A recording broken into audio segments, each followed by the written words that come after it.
Hello and welcome to my channel. This is Darcy's Misadventures with Mixed Media. I was watching my friend Kirsten, Quirky Queens, the other day, and she's going through all of her fabulous art journals, and I decided that I don't do enough in them. I mean, this one I've had for a little while, and I finally did the first page, which then that ripped. So I've decided that this journal will be make all the mistakes in this journal, so that then I don't have to be scared to do anything. I was playing with some inks this morning. I'm gonna skip pages in between so that if I ever do really like something, I can move it to another journal. Plus, when you start to add layers and stuff, you're gonna have all kinds of things happening. So I want to play with ink some more, I think, and I'm not getting the results I want. These I did like what I did the pads on the gel plate and then wet and spread it with a brayer and stuff, and I don't know, I don't get that. I get a little bit of pattern showing when I do the water on the stamp technique or the water drip technique, but not like I really want. So I think using the dry pads might be the better way to get that. I don't know. I really don't know, but you know, I'm gonna keep trying and see what happens and have everything fall on my desk because I have such a mess. Oh, by the way, there's 3 more Damasks in the shop of the stamps. I don't have them to show you yet, but by the time I come back from vacation, I will. And don't worry about me saying that I'm going on vacation because my house won't be empty because my poor husband, he will be home. He doesn't get to go with us. So, you know, don't worry about me. Ooh, got the dance moves here. Stuff's on my desk. Stuff's always on my desk. All right, I want to try to do something with neutrals, but if you know me, I start with neutrals and it does not stay that way. But I always love like what what is her name? Barbara, when she and Louisa, when they work with neutrals, they do some really cool stuff. Now, but here's the thing, I kind of consider blue a neutral. So there may be some blues, maybe even a little bit of greens in here. We'll see, like shabby shutters might work in there. But I'm gonna move these other ones. Definitely not a neutral if you've got candied apple. I'm gonna move these out of my way, which I probably should have done, could have done before I started. That would have made sense. But you know, if you're new here, you don't know. I often don't make sense, and sometimes I have an off video where I'm just like not explaining myself well, and that can definitely happen, you know, if I haven't made a video in a while. So my last video was not so great, and as far as explaining things, but also when I am trying something new, I don't know how to explain it. So I'm not upset with the person that made the comment. It was constructive criticism. I accept constructive criticism. It didn't hurt my feelings at all. I was like, yeah, I watched it. You're right. I did not. It was a little confusing, and I did not explain myself well. And yep. All right. So I'm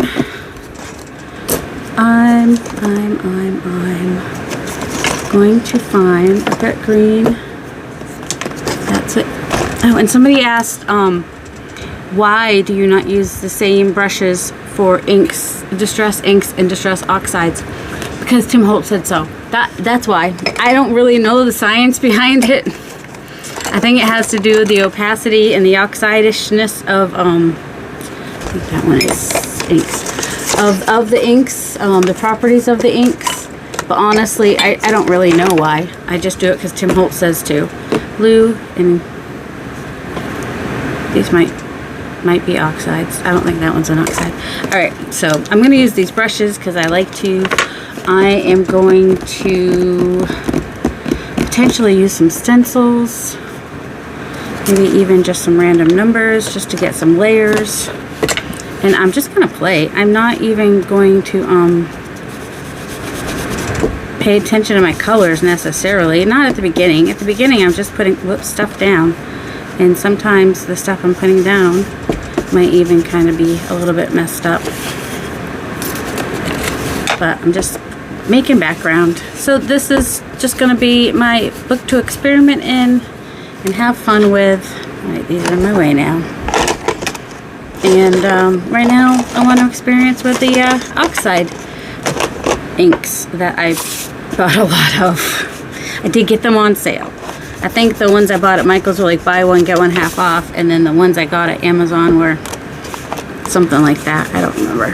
They were like half off or 30% off or something. I don't remember exactly.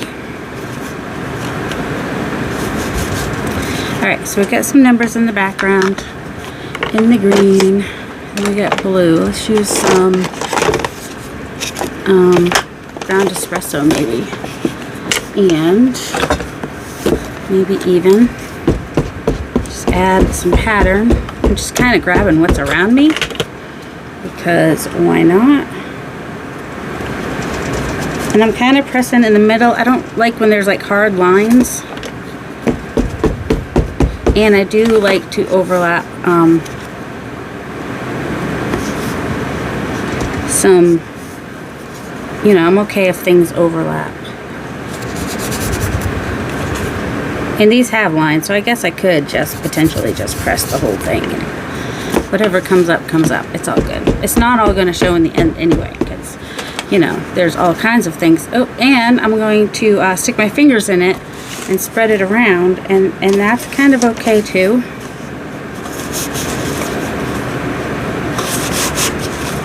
And it's a little bit harder on this side to do stamps, just because it's not all flat over there. You know, the flat earthers, they don't realize that it's not always easy to work on a flat surface, so why do you want it to be flat? Why? Why? This is pumice stone. I'm just gonna, oh, that's what I'm gonna do. I'm going to mix the pumice stone with the, whatever's wet on the, of the ground espresso. That's what that's called, apparently. I mean, not on purpose. That's just what's happening, because it was not completely dry, and that's okay, because now I don't have a perfectly white, well, cream. It wasn't white anyway. But, you know, now it's giving me a more grungy background, and that's okay. And I understand if sometimes I talk too much and you want to watch this with no sound, that's okay. And some of you really like when I talk. So, you know, I'll just ramble on, because I'm not doing, this is not a teaching video, this is not a tutorial, this is more of like a, you know, hang out with me in the craft room, do some stuff. You could be crafting along, you could be doing the dishes, just something so you're like feeling like you're not alone. Maybe I'm your body double for whatever you're working on. But is that body doubling? Yeah, if you have ADHD, you may or may not have heard of body doubling, which people with, I don't have ADHD, not diagnosed anyway, and I'm not diagnosed with what I think I do have, which is executive function disorder. I can pretty much guarantee I have that. I don't need an official diagnosis for that. And I wouldn't be surprised if I was on the spectrum. But, you know, I'm super aware, apparently. I'm going to use frayed burlap. No, what is it? Frayed burlap. How does... I don't know. Barbara 49 Dragonflies tends to say it wrong. She could just say 12 does a sack. Anyway. If anybody knows what I was talking about... Oh, I might be on the spectrum. Is that what I said? Anyway, body doubling. That's where I get a little off kilter here and there. So body doubling is just having somebody in the room with you. Like, you might have the TV on. There might be something like that to makes it feel like somebody's there, that helps you get more stuff done. Not always, because, you know, there's also that overwhelm when you have stuff to do and you just freeze up and can't do anything. I think that's part of the executive function, just part of it. I'm assuming you can have like executive dysfunction and not have ADHD. But I think we all know, you know, I'm neurodivergent in some way, not neurotypical as in, you know, neurodivergent as in I don't have a typical brain. I think we can all agree with that. So yeah, just, you know, I could be your body double, and you can just have me on, just chattering away, and you can pretend like I'm in the room, and you can get more stuff done with me there, you know. Or you can just be crafting along and be like, this crazy lady is just keeping me company. Maybe she'll do something interesting. Maybe she'll just rub with a brush forever and ever. I probably could have like paused and done this part really quick. And as you can see, I'm not trying to get it perfect. There's no perfect in art. The imperfections are what make it interesting. If it was perfect, I don't think perfect is art. A machine can make something perfect. A machine can't make art. So there's my 2 cents. Plus signs. All right, just gonna get that wet. I'm going to attempt to get that. All right, my hand hurts because I did all the brushing yesterday. I need to give my hand a break from all the pressing with the brush. It really does hurt quite a bit. Oh, and what was this? This was me. I wanted to do something with pink, but even then I added teal because, you know, just like with the neutral, I can't always stick with what I start out with. It always changes into something.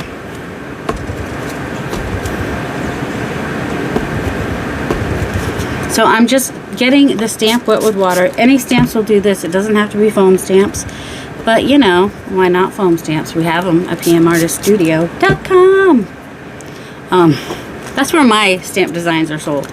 I like being able to say that. I do. Being able to say I'm a stamp and stencil designer just makes me feel like a legit artist. I mean, I know I am a legit artist because I make art. That's it. I call myself an artist. They're actually, according to the IRS, that's my job. I'm an artist. You know, when I do my Schedule C, it says artist on there. All right, so I think you can kind of see where it did pick up a little bit.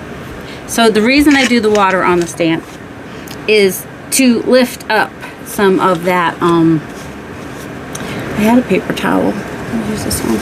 To lift up the ink that's there, because that's what the oxides and the any water soluble ink is going to lift up with water, because that's the nature of it. It is water soluble. It will move with water. So using water on a stamp, or water through a stencil, or even, you know, getting a stencil wet, which I think this is, I put the stencil down and sprayed it so it stayed darker where the stencil was masking it. In here, I was just getting wet my little embroidery thingamabob and putting it on there is what happened there. And here, what should we do with this? This paper stuck to it. Just do some tumbled glass. And not getting it on there perfectly is preferable. So you can see some of them have it, some of them don't. I like that. That makes me happy. Whoops. And if I do it if I drop it, that's okay. You know what? Let's drop it again. Maybe it'll just go in a random other place. We're not worrying about perfection. See, I'm not making it perfectly straight every time because that's boring. All right. I mean, it's not boring, but I could probably make it more interesting if I were to just not worry about it. And I like things, that's part of it. I like things to go up, down, straight across, up, and, you know, I like linear. I don't like it all crooked. I think I don't like it all crooked. But then when I have, you know, the pickup papers where you don't care and it is all crooked and wonky and whatever, then I do like it. So explain that. I always think I don't like it, but okay. So if you have one of these Tim Holtz sprayers, if you spray it just a little bit, you get bigger drops. I don't know if you can see that or not. Try to do it from up above so I don't get like so I don't get a spray going that way, you know, like Superman. Woo! I had another paper towel that was cleaner than this earlier, and it has disappeared from my life. It left me. So that, I like those because they give me a little bit more, I don't know, I guess maybe they're wetter than I could get the stamp to be. And so they pick up quite a bit of the bits. They pick up the bits. Oh my goodness, what is wrong with me? I think I want to add some, I'm looking for my gesso. I'm looking for my gesso. I could do black gesso. You know, that's what I can find. So that's what we're gonna do. We're just gonna do, if the gesso will come out. Also, lunch might be ready. It smells ready. This is the Finnabar heavy black gesso. I've had it since like 2019. It was one of the first gessos I got, recommended by, I think it was, I don't know if it's that brand, but it was a heavy gesso. I think heavy black, or my thing is not. It's got all kinds of bumpy, which might be good. But I don't like what's happening. It's too bumpy on the back of that. I need a scraper or something that I haven't, that I've washed and that has a straighter. I mean, I could, no, it's bumpy on that side too. That won't help. Here, is this one gonna be? This one. It still has some bump, but not as, there we go, that's better. You can at least get a side there. I'm not gonna do a lot, and I might even come, because you know, I liked that look that we got on Mariah's journal from PM Artist Studio. You know, I'm gonna come out a little bit. Okay, that way you can see the whole book and see what's going on, because it's easier for you to probably zoom in on your device than try to zoom out when there is no out zoom, because I've just kind of been in too far, and so then you're like trying to look, but you can't look because it doesn't exist. Alright. Oh, yeah, Mariah's journal that I made her, I had used some black gesso and what is that? It was a, is it Color Flash or Color? Is it might have been the color change, Color Shift. Might be the Color Shift. Also could have been the Dragonfly Glaze. Both of those I think I used. I like a palette knife. A palette knife is a nice tool to get some grungy lines. And once this dries, I may come in with some white gesso. I just gotta find it. And I might go eat lunch first, so that will give me this some time to dry. I think some people do maybe suggest not going over the spine with a lot of ink, but this is the center of the signature, so it's not going to go through to the next page. See, this is all one page right here, so this is one instance where I wouldn't worry so much about it. It's not going to, you know, cause as much havoc as it would if I was doing it here and it was going under in between the pages. Something to think about, you know, if there is some wet stuff you want to do on your the spine of your art journal, you might want to be selective in what page you end up doing. You know, just a thought. Not a sermon, just a thought. Who was it that did that? Ken something? I don't know. Used to hear that on the radio sometimes. Not a sermon, just a thought. Alright, so I'm going to let that grunginess sit for a minute. As you can see, this is very different from this and this. But that's okay. Your things in your journals don't have to coordinate with one another. In fact, I think Kirsten's journals had like something different on each page. So she used like each page as a separate art piece. I thought about doing that, and I can do that. I probably have to cover one side for that to happen, but also when I have a page like this that is together like that, those I would want to do a double spread, because then if I liked it and took it out, I could hang it as like that big picture or put it in another journal if I like ended up really liking it or something. So yeah, I mean, it's mostly dry. Mostly. Alright, I'm gonna go have lunch and I will be back. Okay, it is definitely dry. So, alright, I want to do some of stencil powder, stencil modeling paste. It's light and fluffy modeling paste. Okay, I opened it a little bit. I was worried that I had left it open last time. And this stencil is floor tiles. I forget whether it's style 1 or style 2, but it's by Eddie. Eddie makes art and sold at PM Artist Studio. And I thought, well, that might be fun to just kind of put a few of these on here. Apparently, well, you know, that actually might be just, I wanted to put more than one though, didn't I? Line it up, up, up. Don't get that song stuck in people's head. They'll never come back. Songs happen around here, I can't help it. I did have one of these light and fluffy modeling pastes dry out on me at some point. But you know, you got to use your stuff so it doesn't dry out. That's the important bit. That's the thing to remember. Use your stuff. Oops. And try to keep your everything from going underneath the stencil. Now, I don't know why I like the corners, but for some reason I like to do things in the corners. My water bottle wants to fall. I do like it a little bit more of an angly kind of a thing happening there, maybe. What is my, I don't know. Anyway, there. I think I like that a little bit better.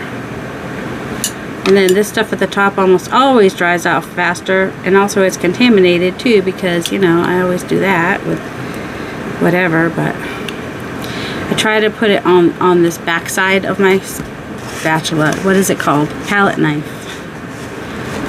So, and then I'm going to go up in this corner up here because that's just what I want to do. Sometimes I'll do both corners on the bottom. I mean, both, you know, kind of like it might be like foliage coming up from the bottom.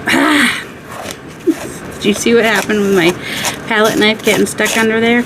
I'm not worrying about getting it on there perfect either. I'm just getting some on there.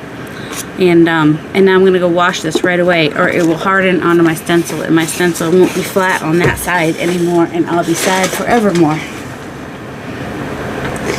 Alright, I want to try to do the rust technique that I saw Alison Bomber do. She used grit paste. I don't have grit paste. I have texture gel, which should work. You know, use what you have. You got gesso and sand, use gesso and sand. You got gesso and, I don't know, whatever you have, use it. Use what you got.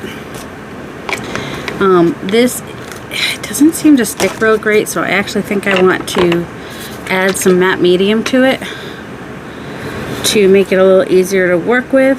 That might be a lot, but it's only because I just don't have a lot of luck with it. So the way it is, it just doesn't stick super. Or I could have added gesso to it. Also, I could do, like, you know, I could add a little bit of I could add something behind the page so I don't totally ruin the page, I think is what I'm trying to say. And my brain just won't remember what I want to say, but let's see, what's that? Oh, that is inks I bought that I have not gotten out yet. That was the Distress Spritz. Ooh, that might come in handy at some point. I bought them. I haven't done anything with them yet. I should have mixed this off the page because that is like way more than I want, but you know. I want some gritty edges. As Alison says, I guess if you look at rust, it is usually not smooth. So that's why we're going with this kind of a deal. Now, it made it more wet. It's going to make it take longer to dry because I added the matte medium, but it will hopefully also stick better. So I'm just kind of getting it along a couple of these edges. Which you might have noticed when I put it on, I was trying to keep to the edges, but it was like a really thick, gloppy bit, and then when I mixed it, it got worse. So it's going to be a little extra thick where the texture paste is down here. Try to wipe some of that off. Just taking a look at a stick. Is that what I think Folly Lady says? You know, just try it. You don't have to be perfect at it. You just gotta try it, and the more you do it, the better you get at it. But if you don't at least try, then you can't say you can't do it if you haven't tried it. You at least try. Even if whether it's art or trying to do a routine job, which is what Fly Lady's about. which if you saw my house, you'd be like, how do you know Fly Lady? I'm surprised you even ever heard of her, because your house is a mess. Well, it is. I don't disagree with that. It's organization and keeping up with routines is not my forte. Just saying. I'm just trying to get some of this a little bit onto the edge a little bit more over there. And also I want it to stick to where I put it. So let's hope that it does. And then we'll just come in with what we have. I think that's what Alison said to do. Just use your, your browns, maybe some black. I can't remember. I watch these things and then I don't remember what exactly happened. But I do know that's going to have to dry now. And I cannot promise that I will finish this page today. But what I can do is take a break from this page and show you some of the stuff that I made when I was away. Let's see. So while I was away, I did play on the gel plate. Did not record it. I just played. I'm trying to get comfortable here.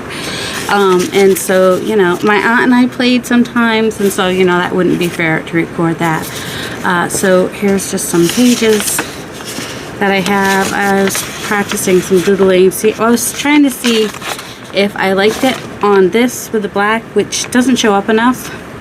I could do a lighter color, or I could just collage with these and then like put another piece on the front. That was just a little piece of collage crumbs or edibles, collage fodder, whatever you want to call it. This is a sprayer off sheet. I did get another one of those books with all the numbers, because I had the older one, and the newer one, which is like 1990, so it's still vintage, was still there. So I went ahead and got the other book because I was using the pages more than I thought I would, and maybe now I'll never run out. So yeah, so I've just got some fun bits. There's another brayer page. This one's sprayer off, and it's got a little bit of a shiny stenciling over it. One of my favorite stencils, which is Oriental Lattice from PM Artist Studio. These different ones, I was just kind of like, I used my 5x7 plate and was just kind of doing a patchwork effect and just getting colors all over it, and just testing out the Amsterdam 30 pack color that I got. This one, I just started doodling on, because why not? I saw that little shape there, turned them into a fish, and so, just a little doodly fun. That's just a piece. Here's some ink on a index card, because my gram gave me like 2 packs of these, so I think I probably played with at least 1 pack. This is the second pack that I opened, I think, and that doesn't have anything on it. So this is inks, and it's got a little bit of paint on there. This is some inks just all over, just playing with that. This, some little inks, but I want to, alright, so, there you go, Miriam, because I think there's a lot you can see in there, but I want to draw like a little frog, and a little thing, like a little umbrella over him, but I'm not really great at frogs, so, I gotta look at stuff. I have to have a reference picture. And then these are just, this must have been the first time I played with my aunt, because we had some smaller pages cut up because we were working on 5x7 plates. This is actually one of hers. One of her throwaway pieces. One of her, cleaning off the plates, but she was using the Birdie Whirl stencil with these colors, so she had some really cool things happening. And there's just some random brightness and fun colors there. Yeah, things get bent up when you travel. Well, paper doesn't have a memory, so I just have to put it under stuff and it'll flatten out again. And I was just kind of playing with a 5x7 plate, getting what I could get. If you're wondering what this is here, it is a foam stickers. And I get them at Hobby Lobby. You can probably find them at Joann Fabrics as well. This is when I was doing, just the background page, from when I was doing inking tags to doodle on them. I'll find those in a minute to show you too. But and then I did the water on bubble wrap to lift the ink. So yeah, the reason the water on the bubble wrap and the stamps is to lift the water-soluble inks. You can do that with any ink, not just the Distress inks. Well, any water-soluble ink, I should say. Works actually pretty good with Stampin' Up! Inks. And I know that there are some of you who have invested in your Stampin' Up! Inks. And so, ooh, and here is, I got to play, I had gotten this before I left, so I got to play with Floral Stencil.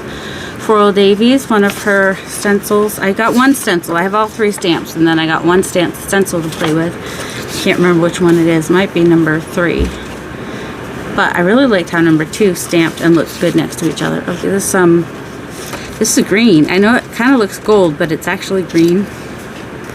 I got it at Ocean State Job Lot for $1. And then the blue is Payne's Gray, Golden Payne's Gray, one of my favorites. The 2 golden paints I took with me were the Quinacridone Magenta and the Payne's Gray. And then I got 2 shiny paints, the green and a red, at Ocean State Job Lot. I think this is the green and the red, or that might be Quinacridone Magenta actually. I'll show you them when I find them.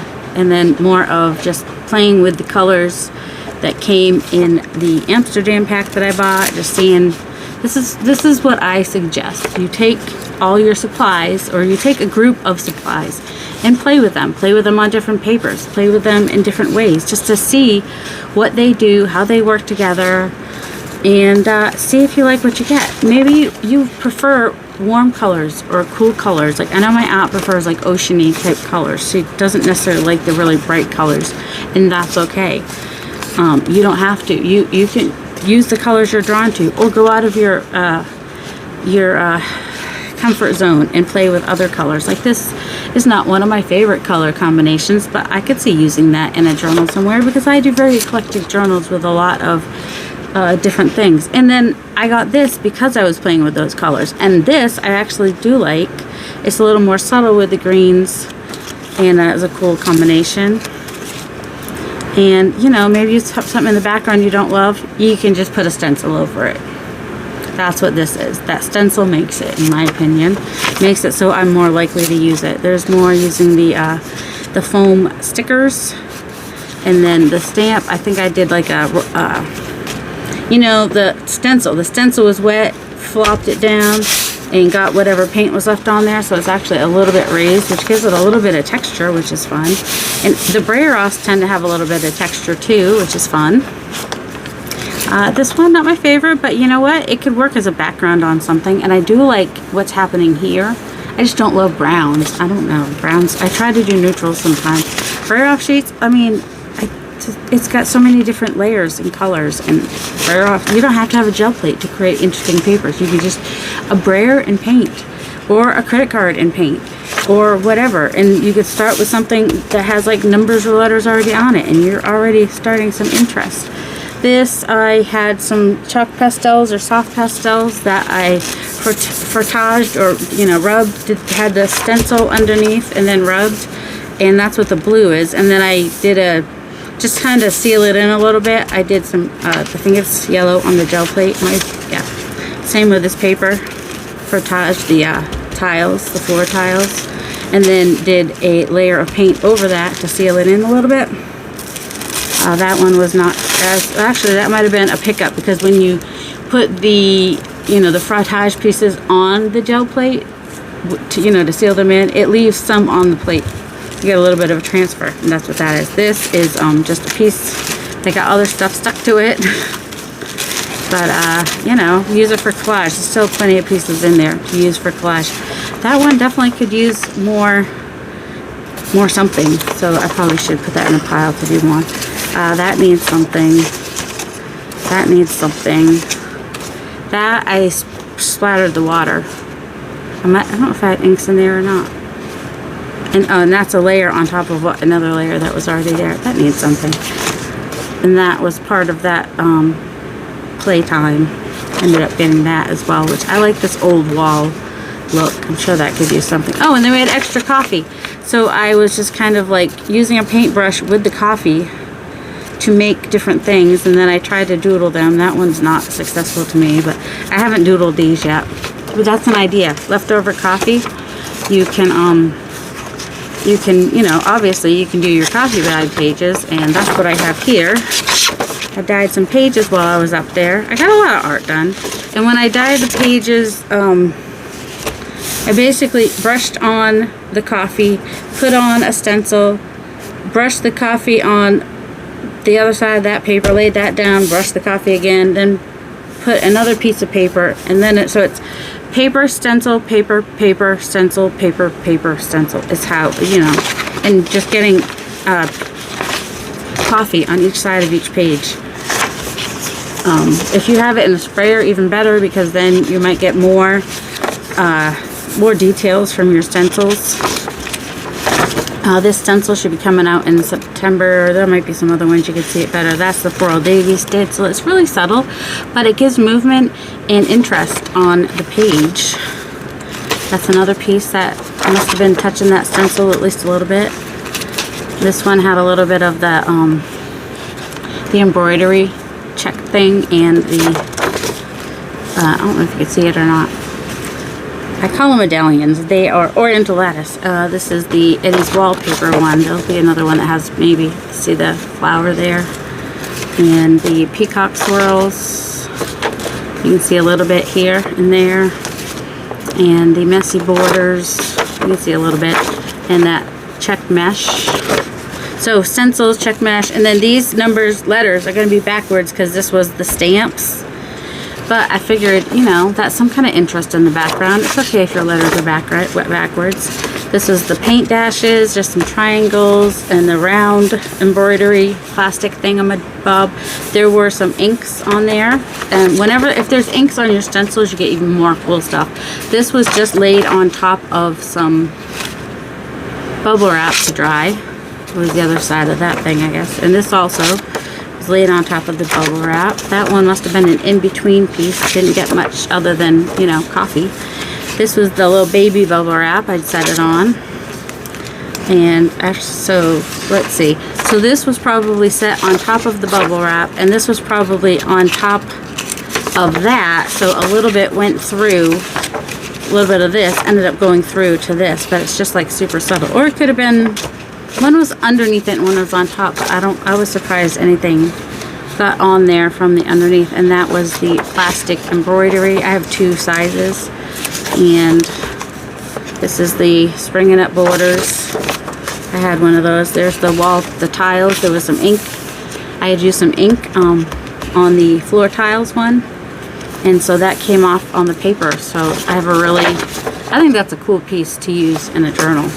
And that, a little extra coffee dripped down in there. There must have been a little dark, you know, gray or black ink on that stencil to give me that cool look. And this is one coming out in September, a stencil. It was created using a picture of the back of my son's hair. But he has really curly, interesting hair. So I was like, yeah. And his birthday's in September. That's why it's coming out in September. But it does have kind of like a watery, oceany look to it with that one curl right there. Oh, that's from when I did the Louisa Heinzel challenge. And there is the other side of what was on the stencil. So you can see this one must have been on top of the stencil. So it has more color on what was touching the stencil, and this would have been underneath the stencil. So there's some dark bits that got down in the middle. I don't know which is which. Honestly, I don't. I just like what I get. I just like the interest it gives me by stacking my papers between stencils. That's all. And that is the vintage wallpaper from PM Artist Studio, decorated, designed by Eddie. That's just a piece of, that's just, you know, and this is just, I think it was some watercolors I was playing with, and just kind of did layer of watercolor all over that. And here's some more of the coffee, and then doodled on them after painting with them with the brush, kind of using them like watercolors. And here I did do some coffee and watercolors and doodling. I don't love them all, but you know, and I tried to do that, but then there was a bird down there. So some more painting with coffee and doodling. They're not all winners, but you know, it's good practice. You don't have to, everything doesn't have to come out perfect. It's about the process and enjoying the process and learning things as you do it. And the more you do it, the better you'll get at it. So there's mushrooms I did the coffee. And it was my first time painting with coffee, I think. So, you know, not bad, really. And doodling something from something like that, I don't do as easily as just like random doodling or doodling on a plain white page. You can sort of see the Dancing Moves by Royal Davies. And then this was, again, the plastic mesh from the embroidery department. Joann Fabrics is where I find them. This is the Messy Borders. Came out fairly decently. And this had some ink on it, so I didn't get a lot from, this was also Spraying Up Borders, came out just a little bit. But I do love the difference because there was ink on the stencil and it came off. I don't know, so if you want to get ink off your stencils, just put coffee dyed paper around them and then you get interesting stuff. Oh, there was definitely ink on the plastic mesh piece. And got cool papers. I got more. I should have just done an unpack with me video, huh? These are the paints I had gotten, a set of 36, Amsterdam. They were on sale. Because I thought that I had brought some Arteza ones with me, but I did not. So, I got these while I was there. So now I have more paints. Of course, these would be good for when I travel to have, you know, a smaller amount of paints to take with me than bringing my big ones. So that will be helpful, actually, especially when I go on vacation next week. Let's see. Oh, I did buy myself a new one of these because I didn't even use it up there, but I was ordering something else. So I did. Oh, look, got ink all over everything. That's what happens when you unpack with me. Also, you find things like things that belong to your aunt. My aunt, not your aunt, my aunt. Take that off. With some random. Those are collage pieces I never used. It's my stamp. Needs to get put away. Let's see. I don't think there's anything new in here. So why are we? Oh, these.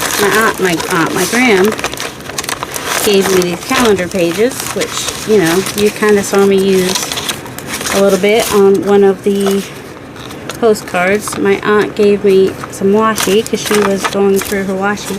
And then there's this enamelware. I have this big one and one that's slightly smaller. Ooh, and I got another thing of the foam stickers because some are falling off my old ones. So I got a new one of those.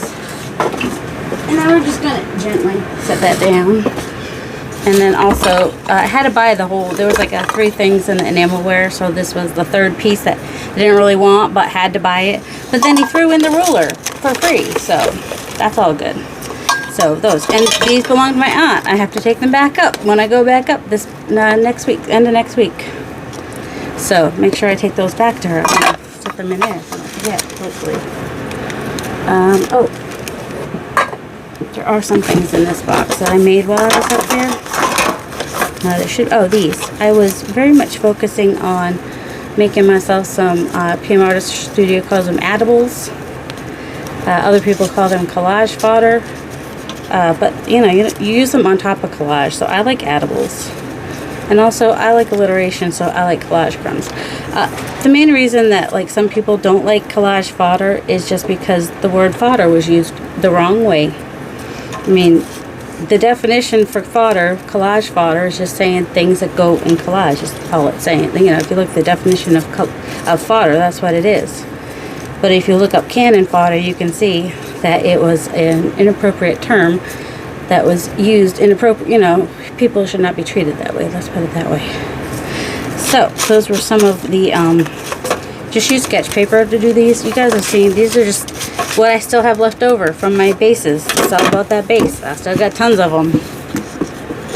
Let's see. Oh, I got these 3 books while I was up there. Handy Volume Classics, Literary Essays, Macaulay. Isn't that pretty? Yeah, I did get it for the cover. It was probably about it was 25% off, but it might have been like $3 to $5 for the book. This one also got it for the cover. It's $5, 25% off of that. What does it say? I don't know. I don't know. I can't read any of that. But, oh, the 5th Eclectic Reader. I'm all about getting a reader when I can find one. And then, oh, look at this. Isn't that pretty? I got this for the cover, yes. 25% off of $5. Look at that. I may have to, make a stencil out of that, because I'm pretty sure this is out of $18.99, so, you know, I may have to make a stencil out of that. Alright, and then, this is what I was doing with the inks. This was the second set that I had done after I had gotten, let's see, this was the first set I did with, nope, that's not the first set I did. This is paint and distress ink is what that is, and then I found a reference picture online to get me started, and that's where those went, with some doodling. And there were more of these, but anytime someone came in the house, I pretty much would be like, here, you want to tag? And some people took two. So, and then these were some grungy things, and I added some doodling to that. So that is an idea right there. This is why you watch my hodgepodge videos. You might get an idea. You can add some doodling to some other tags that you have in your collection that might be digitals or whatever. These are just ones that I already had, and here's one that I made the background and added the doodling. I think I've kind of learned how to make poppies. And if you don't doodle well, oh, there's cash everywhere too. Because they kept trying to give me money for when I go out for groceries and stuff. Anyway, these are inexpensive stamps. And if you have money and you want to buy really nice stamps, check out PM Artist Studio. And sorry, Mariah, but you got to go check out Alison Bomber. Her stencils at Paper Artsy as well, because she has some really awesome stamps. There's a jellyfish. Oh, and there's something. There was some paint on there, and I was just kind of using that paint to make the doodle. Sometimes that works, sometimes it doesn't. Get some leaves that I still want to doodle on. What's here? This is, oh, there's that. That is, so this is Stampin' Up! Ink, and I used the water on the stamp to pick up the ink. Also did some drips. And then I did the same color on the stamp to stamp in different places to kind of get that really cool background effect, which I really like. And that is just water on the stamp on, I think that's Distress Inks. It could be Stampin' Up! Inks. I don't know. After that, I was like, oh, I could have saved money and not bought all those Distress Inks, but I don't really regret buying the Distress Inks either. That one was one I already had. That is water. That is not water. That is paint. It might be all paint. I can tell you if it's inks or not by doing that, if there's any ink in there. If there's ink in your paint, so if that's one way to get inks all over, is to add it to some paint on your gel plate. And that way you can, you know, lift the ink off later. Nope, that's all paint. Oh, because I got that shiny green paint. That's what that is. So that's paint. This is inks, and I did the wet stamp on it, and it didn't really pick up much. So I came back in with some of the Stampin' Up! Ink, and that kind of like was darker where the damp wet stuff was. Same with that one. I came back in with the color to make that darker because it would stick more where it was wet. That's just an extremely layered one. And this is a layered one. Used one of my sketch flower stamps in the background with some bubble wrap. Bubble wrap's fun. There's another one that's not doodled on yet. Well, I guess I worked on this journal while I was up there. This is a journal I've had in the making. That's just, there you can see the stencil of Nathan's hair a little bit better on there. It's a hair, I can't remember what we called it. Anyway, so this journal is a Dollar Tree cover, and I did some painting on it. The original cover color is like this. So I did painting and stamping on the outside, and the dragonfly stamps, they're from Vision something, anyway. And I finally put pages in the journal, did some stenciling. So I've got 4 different digitals in here because that's what I do. So this digital is from, what's her name? Sherry, Antique Papery. And this digital is one of the digitals from PM Artist Studio, and I have another digital from, I think, which is the other digital from PS. So there's like, and then this I think is a different digital with stamping on top. And then I have a couple pages from a digital that I've been working on but don't have out yet. And those, one of them's in the middle. So the other digital, should be one in each one, is, oh, there's that. That's actually, that one is in my shop. It's one of the charity ones. It might be charity number 2, I don't know. So that one is from my stash, and most of it's PM Artist Studio, and so I got my end papers glued down in there, and had some fabric this is fabric I got at Walmart. This is fabric that my gram had, and just did a hidden spine. You know, I have a piece of cardboard, the kind of, it was the back of the Bristol board, so the back of a notebook kind of, and sewed the signatures into there, and then, you know, put the fabric on there, sewed the signatures in, and then glued the whole thing down into the book. So I will be playing with this and adding to it over the next month, couple weeks, whatever. So these are more pages to play, make backgrounds and whatnot. As are these. I made this a long time ago at my aunt, but I made it at my aunt's house. Stuff everywhere. But I had it all taken with me, and some of it got put in the book, not all of it. Alright, and that is another page that I made. It's kind of a bare sheet, kind of, sort of. And I think that is pretty much it. The rest of these are all the July postcard play, which I will do a separate video. I got more over here. I will do a separate video doing those. Before that, I will probably round the rest of the edges and sign them and everything. So, you know, look for an upcoming video that will do a flip through of all of the July postcard play. And so, I hope you enjoyed this hodgepodge video, which I get to go edit now. And that is the page I'm working on. I'm not done yet. I want this is drying. It dries mostly clear except for the sand part. So I'm pretty sure it's sand that's in there. What is it called again? Texture gels. Yeah, white sand. It's got white sand in it, basically. Alright, so that is it for today. I hope you all have a delightful day. Love you.